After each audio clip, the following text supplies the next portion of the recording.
साल 1928 लाहौर। सैंडर्स की हत्या के बाद क्रांति की आग और तेज हो गई थी। भगत सिंह और उसके साथी सिर्फ अंग्रेजों को हटाने के लिए नहीं लड़ रहे थे, बल्कि हर तरह के शोषण और अन्याय को जड़ से मिटाने का सपना देख रहे थे।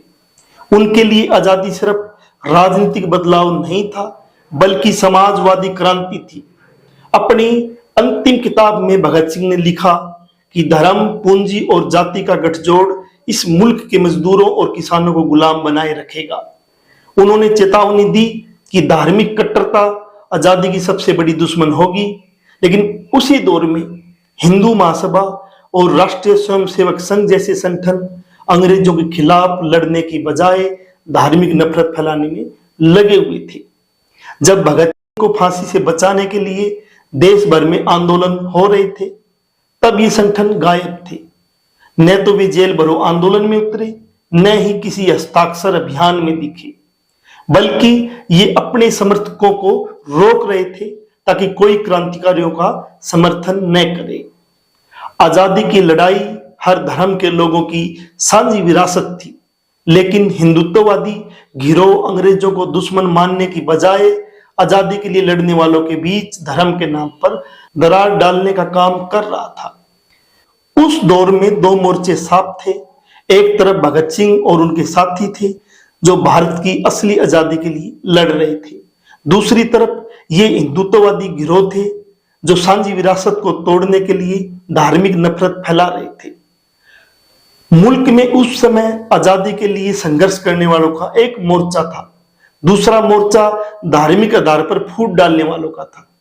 ये मोर्चा सड़क से लेकर संसद तक व अंग्रेजों की फौज से लेकर जजों तक साफ दिख रहा था।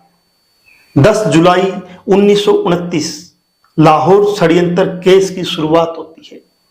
भगत सिंह, सुखदेव और राजगुरु पर मुकदमा शुरू हुआ, लेकिन यह मुकदमा न्याय की कसौटी पर खरा नहीं उतरता था। इसे निष्पक्ष दिखाने का ढोंग किया जा रहा था। जस्टिस सैयद आगा हैदर ने इस नाइंसाफी का हिस्सा बनने से इनकार कर दिया।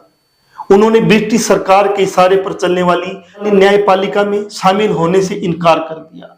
उन्होंने इस अन्यायपूर्ण व्यवस्था के खिलाफ इस्तीफा दे दिया, लेकिन ब्रिटिश हुकूमत को तो एक भरोसेमंद जज की जरूरत थी। वो जज जस्टिस सादीलाल थे। सादीलाल लाहौर हाईकोर्ट के चीफ जस्टिस थे। अंग्रेजों के प्रति उनकी निष्ठा अडिग थी। उन्होंने एक विशेष ट्रिब्यूनल बनाया जिसमें 3 जज शामिल किए गए, justice CJ Hilton, justice AR Ford, justice GC Hilton. 7 अक्टूबर 1930 को इस ट्रिब्यूनल ने फैसला सुनाया, भगत सिंह, सुखदेव और राजगुरु को फांसी। सादीलाल ने सिर्फ फैसले का समर्थन ही नहीं किया, बल्कि यह भी सुनिश्चित किया कि भगत सिंह के पास अपील का कोई अधिकार नहीं होगा। सादीलाल हिंदू महासभा के करीबी थे। उनके कई फैसलों में सांप्रदायिकता झलकती थी। अंग्रेजों ने उनकी सेवाओं के लिए उन्हें सर की उपाधि दी, नाइटहुड से नवाजा। एक तरफ जस्टिस सैयद आगा हैदर थे, जिन्होंने न्याय और नैतिकता के लिए नौकरी तक छोड़ दी। दूसरी तरफ जस्टिस सादीलाल थे, जिन्होंने क्रांतिकारियों को मौत के घाट उतारने में अंग्रेजों का साथ दिया। भगत सिंह ने कहा था, अगर मैं अपने जीवन की भीख मांगूंगा तो ये मेरी क्रांति के लिए शर्म की बात होगी। उन्होंने फांसी को गले लगाया।